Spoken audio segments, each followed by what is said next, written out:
Away. Okay, everyone can hear me? Nice.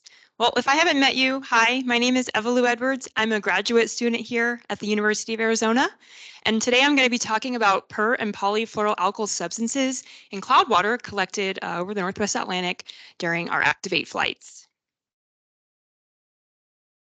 So what are per and polyfluoroalkyl substances, or as they're more commonly called PFAS? This is a group of thousands of chemicals, and they're characterized by having a carbon chain, and those carbons are bonded to fluorine atoms.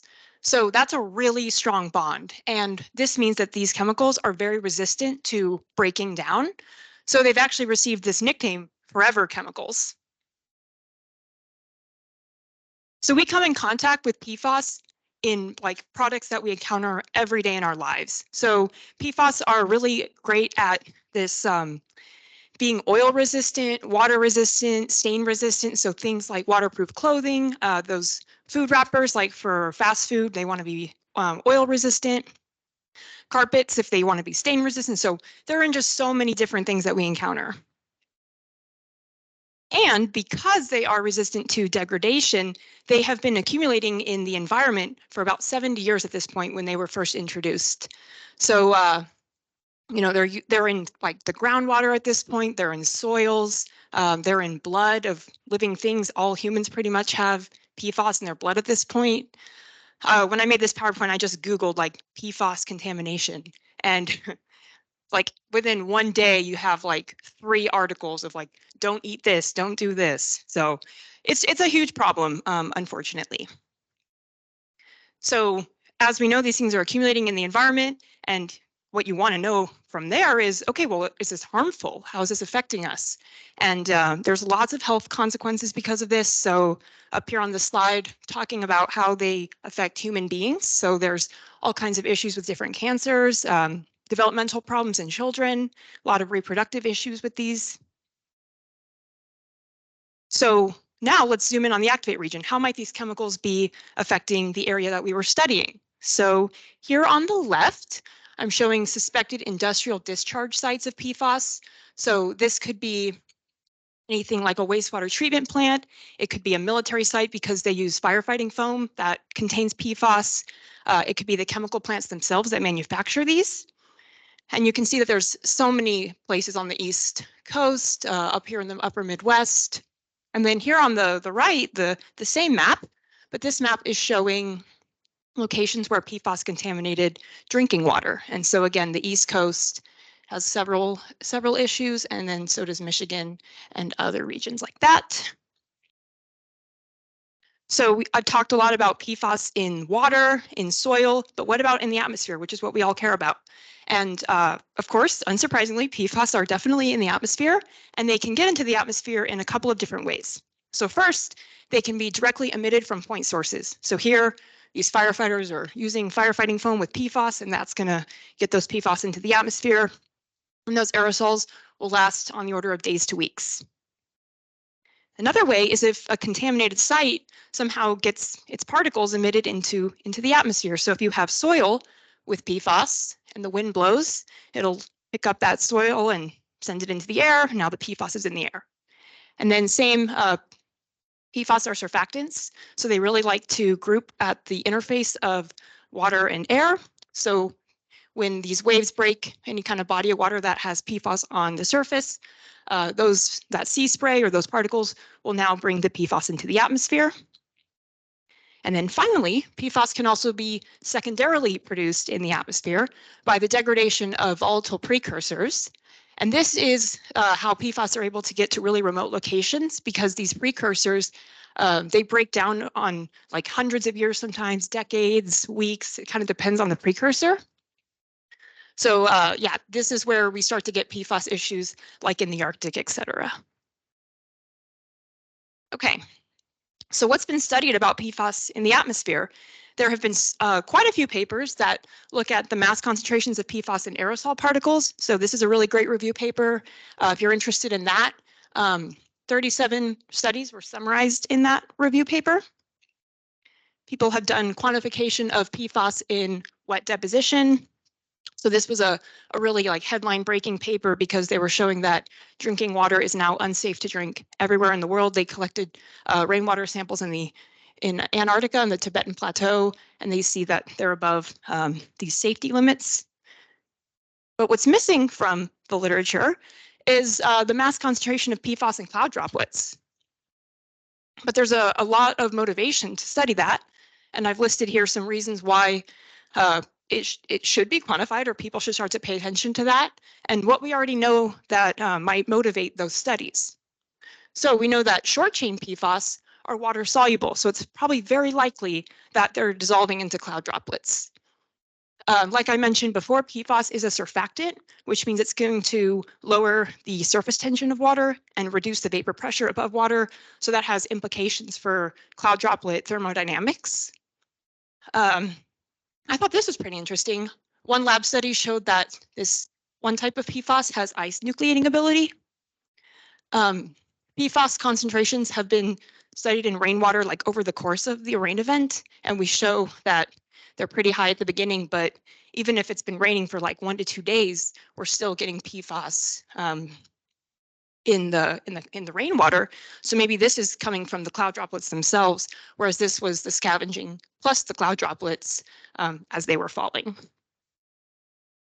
And then finally, there's rightfully so many modeling efforts to try and monitor how these chemicals are moving around the planet.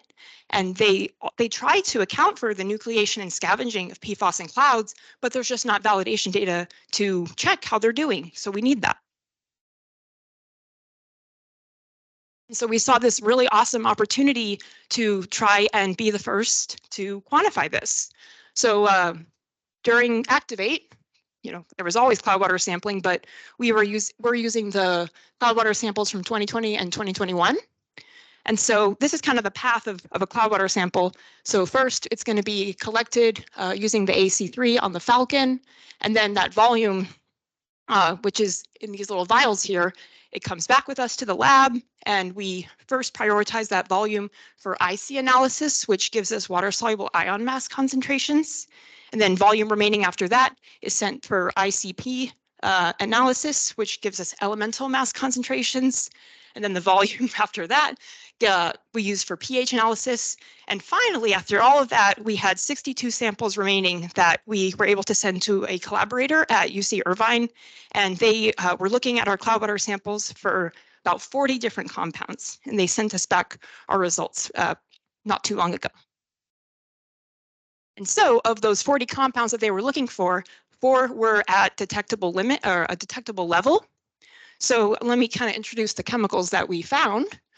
So we have 4 carbon chain PFAS, 5 carbon chain, 6 and 7 carbon chain PFAS.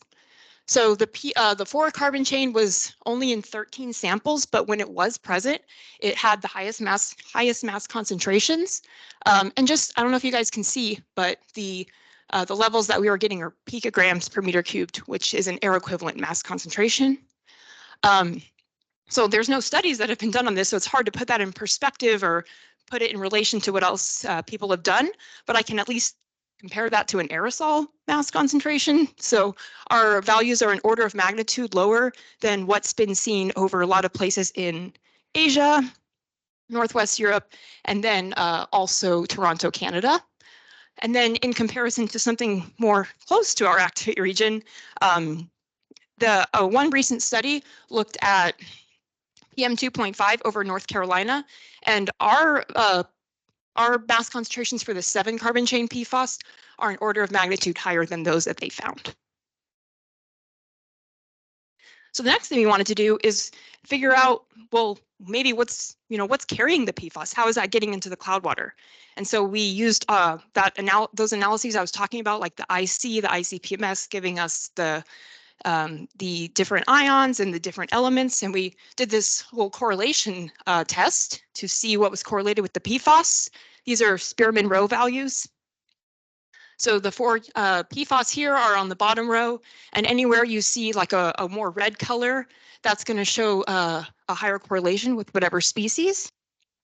And so we have some really nice correlations with vanadium, chromium, and arsenic. And so we interpreted that as influence from particles from combustion processes. And then we also have some really great correlations with tons of dust tracers. So sodium was broken into its components from dust and from sea salt. So the dust component of sodium and calcium, and then all of these tracers that are commonly cited to trace or dust particles were all correlated with our PFAS.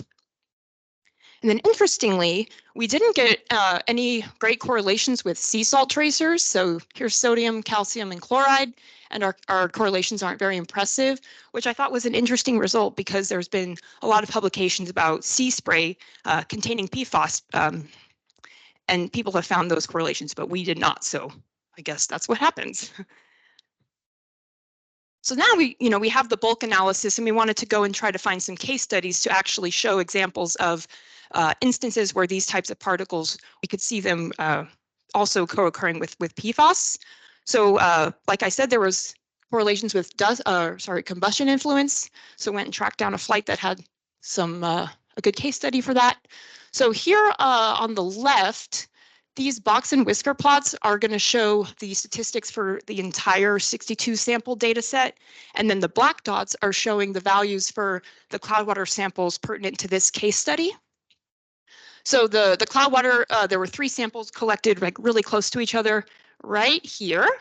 And so those values are quite high in arsenic, chromium, vanadium, and then also all of the PFAS that we were looking at. And so when you look at kind of what was the scene that day, we have a lot of anthropogenic influence over the United States. So looking at NAPS, which I'm not sure if you guys are familiar with, but this is like a Navy model for chemical transport. And sulfate was the main contributor to AOD that day. So just pretty much think anthropogenic influence. And then when you look at the flex part back trajectories from the time when those samples were collected, they're definitely coming over those regions of the United States with the high surface sulfate mass concentrations. And then also when I showed that map earlier, we know that a lot of the discharge sites of PFAS are heavily concentrated around this area. All right, so now let's look at a dust case study. We saw dust tracers correlated with PFAS, so we tried to find an example of when that really showed up. And here, same kind of plot as before. So our dust tracers are all well above the median. A lot of them are even outliers. And then same with the 5 through 7 carbon chain PFAS. They had very high mass concentrations relative to the other samples. And this one sample was collected here on June 28th, 2021. So this is kind of the time when African dust comes across the Atlantic over to our region. And so we see a lot of this African dust here in the Caribbean and over here coming across the Atlantic. This is MERA2 PM2.5 dust column mass density. And then the flex part back trajectories kind of at that point where the sample was collected are showing that the air certainly was coming in the direction of where all that dust was. And then I know that I said that we didn't see anything with sea salt, but I did notice that there was one sample where the high PFAS mass concentrations were co-occurring with higher sea salt presence. So I guess it wasn't in the bulk data set analysis, but it did show up in a case study, so that's kind of cool. So here, some tracers for sea salt, and we can see that these mass concentrations are relatively very high, and so are the 5 through 7 carbon chain PFAS mass concentrations. And then looking at the PILS data, at the location where this Cloudwater was collected, the PILS sea salt sodium is really quite high. So the flex part back trajectory is coming from over the Atlantic, so definitely a marine air mass here. And then when looking at the MERA2 sea salt column mass density, we can see there was relatively high sea salt in the atmosphere here, which is where that back trajectory is coming from. So that's all I got, but we're very excited about this. It's, to our knowledge, the first time PFAS has been quantified in Cloudwater. So this is basically everything I was talking about. And then I just wanted to add some implications. This research and hopefully future studies show that droplets are an important part of that framework of how PFAS are transported around the globe. And we know that PFAS are in rainwater, so this is kind of helping to solve the puzzle of, well, how much is coming from the droplet? How much is coming from below cloud scavenging? And then finally, We're providing some validation data, and hopefully future studies will add to that so that these model simulations can be verified. So thank you very much for your time. And I don't know how long I took, but I'm happy for questions if you have them, or you can email me.